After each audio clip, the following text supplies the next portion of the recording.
करायचा।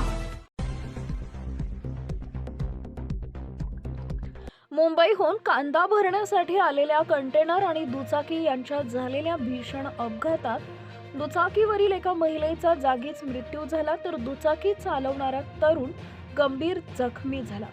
ही हृदयद्रावक घटना दुपारच्या सुमारास लासलगाव येथील बायपास रोडवर एडीएफ परिसरात घडली असून संपूर्ण अपघाताची घटना तेथील सीसीटीव्ही कॅमेऱ्यात कैद झाली आहे।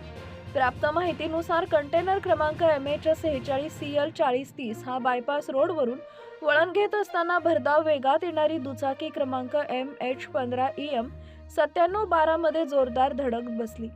धडकेची तीव्रता इतकी प्रचंड होती की दुचाकीवरील गायत्री हेमंत घायाळ राहणार पाबळवाडी तालुका निफाड यांना डोक्याला गंभीर दुखापत होऊन त्यांचा जागीच मृत्यू झाला। अपघातात दुचाकी चालक तुषार भाऊसाहेब पानगवाणे वय वर्ष 25 हा गंभीर जखमी झाला आहे। अपघातानंतर स्थानिक नागरिकांनी तातडीने त्याला उपचारासाठी रुग्णालयात दाखल केले।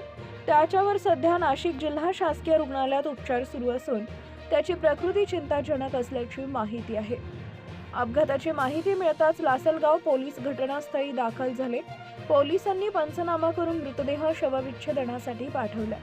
या प्रकरणी लासलगाव पोलीस ठाण्यात उशिरा रात्री गुन्हा दाखल करण्यात आला असून सीसीटीव्ही फुटेजच्या आधारे अपघाताचा पुढील तपास सुरू आहे।